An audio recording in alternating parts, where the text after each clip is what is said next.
نفس کی ضرورتوں کا ہم خیال رکھتے ہیں.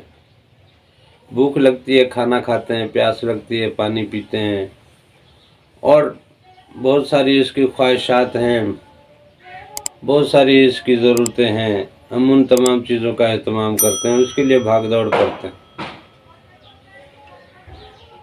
تو اس کا نتیجہ یہ نکلتا ہے کہ ہمارے اندر نار آنا شروع ہو جاتی ہے. نفس بیسیکلی نار کی پیدائش ہے، تو نفس کی خواہشات اور اس کی ضروریات پوری کریں گے تو نفس طاقتور ہوگا. تو جب نفس طاقتور ہوگا تو اس کا مطلب آگ طاقتور ہوگی، تو وہ پھر ہمارے جسم میں آگ بھڑکتی جائے گی. ہمارے جسم میں آگ بھڑکتی جائے گی. اب معاملہ یہ ہے کہ نفس کی ضروریات پوری ہونے سے جب آگ بڑھے گی تو وہ پھر ہمارے وجود کو پکڑ لے گی نا،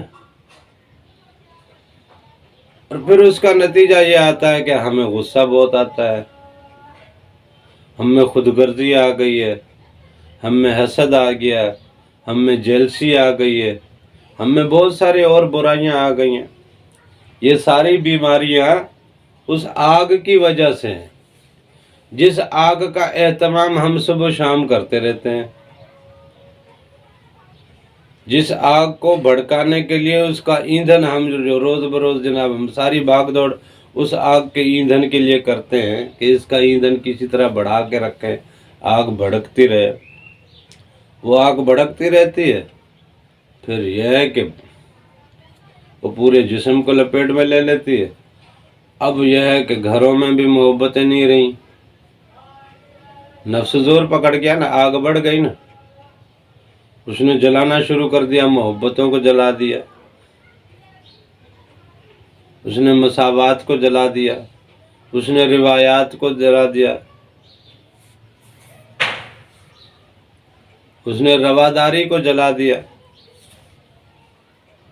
اس نے صبر کو جلا دیا،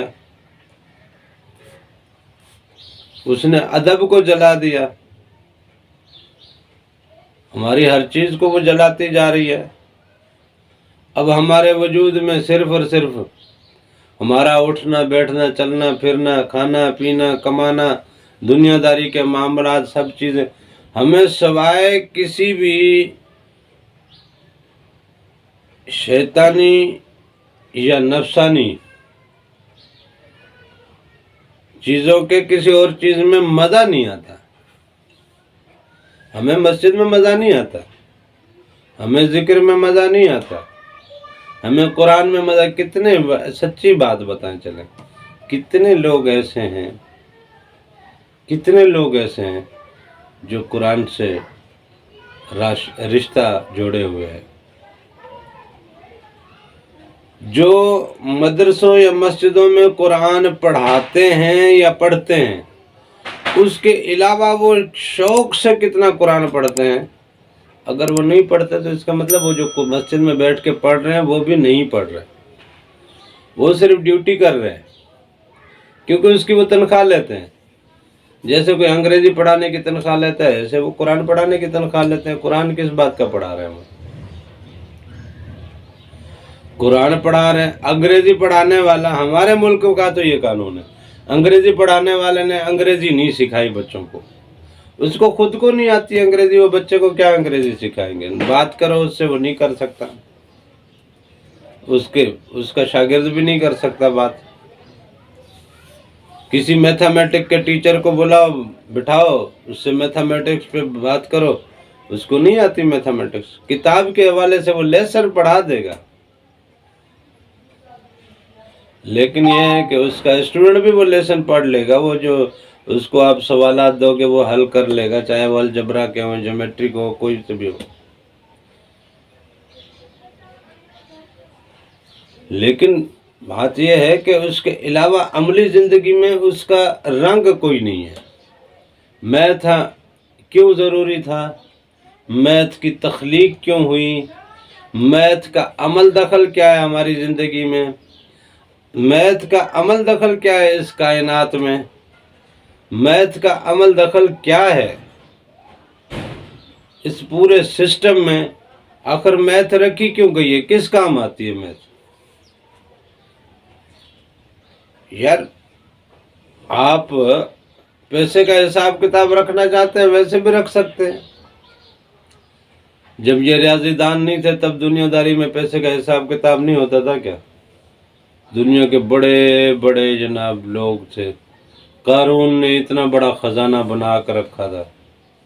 فرعون نے اتنی بڑی جائیداد اور ملکیت بنا کر رکھی تھی. خدائی کا دعوے دار بن گیا. شداد ہے، حامان ہے، قارون ہے، اور بہت سارے لوگ ایسے ہو کے گزرے ہیں جن کے پاس بڑا ہی پیسہ تھا، بڑی ملکیت تھی.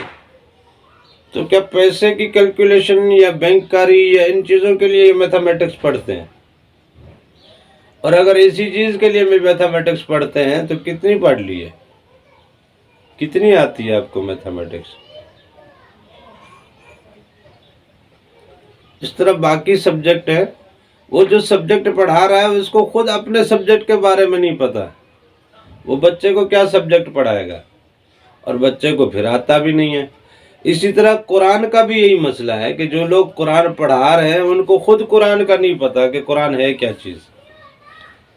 ان کو خود کو قرآن آتا نہیں ہے. جیسے انگریزی والے کو خود کو انگریزی نہیں آتی، میتھ والے کو خود کو میتھ آتی نہیں، صرف کتابی میتھ آتی ہے، کتابی انگلش آتی ہے. اس طرح ہمیں بھی کتابی قرآن آتا ہے، اور وہی کتابی قرآن ہم اپنے بچے کو پڑھا رہے ہوتے ہیں، اور بچے بھی وہی کتابی قرآن پڑھ کے کیونکہ ماں باپ نے لگایا ہے پڑھانے پہ، اب ماں باپ جناب چھوڑیں گے نہیں.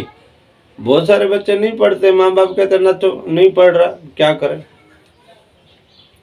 ہم نے تو پڑھایا، ہم نے تو پوری کوشش کی، بچہ پڑھا نہیں ہے. کچھ والدین کے ساتھ تو پیسے کا معاملہ ہے، تعلیم کو ایسا کر. اب تو قرآن پڑھنے کے لیے بھی معاملہ یہی چلا گیا. اب تو پیسے کے بغیر قرآن بھی نہیں پڑھایا جا سک رہا. لیکن پھر بھی اللہ کی کرامت ہے، اللہ کا ایک معجزہ ہے کہ قرآن کی تعلیم تو چلتی رہے گی، غریبوں میں بھی امیروں میں بھی. لیکن زیادہ تر تعلیم قرآن کی غریبوں میں چلے گی، کیونکہ قرآن کریم جس پہ نازل ہوا تھا وہ دنیا کا سب سے غریب آدمی تھا. دنیاوی حساب سے اس کے ماں باپ بھی گزر چکے، اس کے اور معاملات بھی تھے، وہ کوئی اتنی مال دولت تھی، کوئی جناب ملکیت یا کوئی ایسا جائیداد کاروبار بھی کرتا تھا. وہ جناب بی بی خدیجہ الکبریٰ نے انہیں جناب اپنے قافلے میں رکھا. وہ اپنے دور کی بڑی امیر ترین خاتون تھیں، اور ان کے کاروبار، ان کے طریقہ کار سے وہ بڑی متاثر ہوئی، اور انہوں نے ان کو شادی کی آفر کی، شادی بھی کر لی. لیکن جب دین کی ترویج کا معاملہ آیا، دین کی تعلیم اور تبلیغ کا معاملہ آیا، تو حضور نبی کریم صلی اللہ علیہ وسلم نے وہی دولت ساری لٹا دی. یہاں تک کہ جب بی بی خدیجہ الکبریٰ اس دنیا سے رخصت ہونے لگی تو ان کے کفن کے ساتھ کیا معاملہ تھا سب کو پتہ ہے. غربت کا یہ عالم تھا. صحابہ کرام نے کہا کہ جی بڑی بھوک لگی ہے. کپڑا اٹھا کے دکھایا، پیٹ پہ پتھر باندھا ہوا تھا. تو حضور نبی کریم صلی اللہ علیہ وسلم نے کپڑا اٹھا کے دکھایا تو حضور کریم صلی اللہ علیہ وسلم کے پیٹ پہ دو پتھر باندھے ہوئے تھے. تو اپنے نفس کو مارنے کے لیے انہوں نے اتنا کچھ کیا دنیا داری. ویسے تو وہ مالک ہیں، پوری کائنات کے مالک ہیں، رب کے محبوب ہیں. اگر کچھ چاہتے تو کیا نہیں ملتا ان کو، سب کچھ مل سکتا تھا. لیکن یہ ساری چیزیں اگر مانگتے تو یہ نفس کی ضرورتیں ہیں، تو یہ نفس کو ملنی تھی طاقت. انہوں نے نفس کو طاقت نہیں دی، انہوں نے اپنے روحانیت کو طاقت دی اور روحانیت کا سبق دیا. لہذا بات یہ ہے کہ ہمارے ہاں قرآن پاک ٹھیک سے پڑھایا نہیں جا رہا. وہ اس کی وجہ یہ ہے کہ جو پڑھا رہے ہیں ان کو خود کو نہیں پتا کہ قرآن پاک ہے کیا چیز. قرآن پاک کی آیات میں کیا معجزے پوشیدہ ہیں، کیا اسباق پوشیدہ ہیں، کیا راز پوشیدہ ہیں. قرآن پاک کے ظاہری آیات اور حروف کو دیکھ کے اگر پڑھا دیا تو یہ کوئی پڑھانا نہیں ہے. اور یہی وجہ ہے کہ ہمارے معاشرے میں قرآن کا کوئی عکس نہیں ہے، قرآن کا نور نہیں ہے۔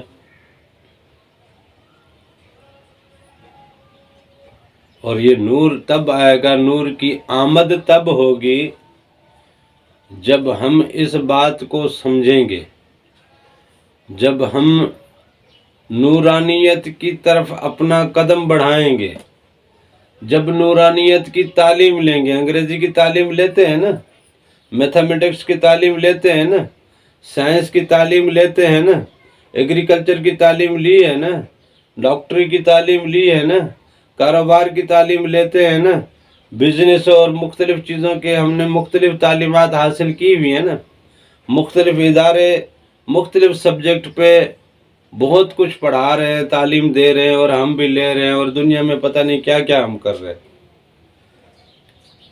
تو نور پہ ہم نے تعلیم کا کوئی سلسلہ ہی نہیں رکھا، نور کی تعلیم کا کہیں کوئی سلسلہ ہے ہی نہیں۔ مجھے یہ بتائیں کون سی ایسی مسجد ہے جس پہ نور کی تعلیم دی جاتی ہے؟ جب وہاں نور کی تعلیم ہی نہیں ہے تو مومن کا دل کیا لگے گا مسجد میں؟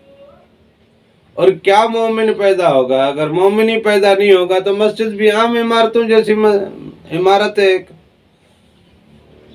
اب سجدہ گھر میں بھی کرتے ہیں، اللہ تعالیٰ کے حبیب نے تو فرما دیا کہ یہ پوری روح زمین مومن کے لیے مسجد ہے، جہاں دل کرے سجدہ کرے، سجدہ کر سکتا ہے، اس کے لیے زمین پاک ہے، اس کو کوئی مسئلہ نہیں ہے۔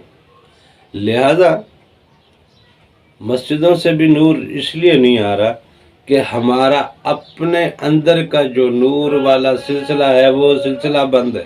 ہم نے اس سلسلے پہ نہ توجہ دی ہے، نہ اس کی تعلیم لی ہے، نہ تعلیم دی ہے، نہ اس پہ کوئی کام کیا ہے۔ جب تک ہم اس پہ کام نہیں کریں گے، جب تک ہم اس کی تعلیم نہیں لیں گے، جب ہم اپنے اندر کے نور کو، ہمارے نفس نے تو اپنی پوری چیزیں پکڑی ہوئی ہیں، نفس نے تو اپنے تمام معاملات سیدھے کیے ہوئے ہیں۔ یہی وجہ ہے کہ دنیا میں ہم نفسا نفسی میں لگے ہوئے ہیں، ہم نور کی طرف آ نہیں رہے، نورانیت اپنے اندر سے بیدار کر نہیں رہے، تو ہم دنیا داری میں رہتے ہوئے اپنے آپ کو نور کی طرف لے کے نہیں جا رہے، تو ہم پھر وہاں آگے نور کی کیا چیز، کیا ہم آگے توقع رکھتے ہیں کہ ہمیں نور ملے گا؟ جب یہاں سے نار لی ہے اور نار ہی جمع کی ہے اور نار لے کے ہی یہاں سے نکلے ہیں، تو آگے بھی نار ہی ملنی ہے۔ بھلے مسجدیں آباد کریں، بھلے قرآن پڑھتے رہے، بھلے نمازیں پڑھتے رہے، بھلے جو دلے کرتے رہے، جب آپ نے یہاں اس دنیا میں نور کو لیا نہیں، نور لے کے اس دنیا سے آپ نکلے نہیں، تو آگے آپ کو نور نہیں ملے گا نا۔ تو نور کی آمد تب ہوگی جب آپ کی زبانوں پہ ذکر ہوگا اور نور کی تعلیمات لیں گے اور نور کی طرف اپنا رغبت اور اپنی دلچسپی رکھیں گے، اور نور کی تعلیمات میں دلچسپی لیں اور اپنے اندر کو، اپنے وجود کو منور کریں۔ یہاں سے نور لے کے جائیں گے تو آگے نور پائیں گے۔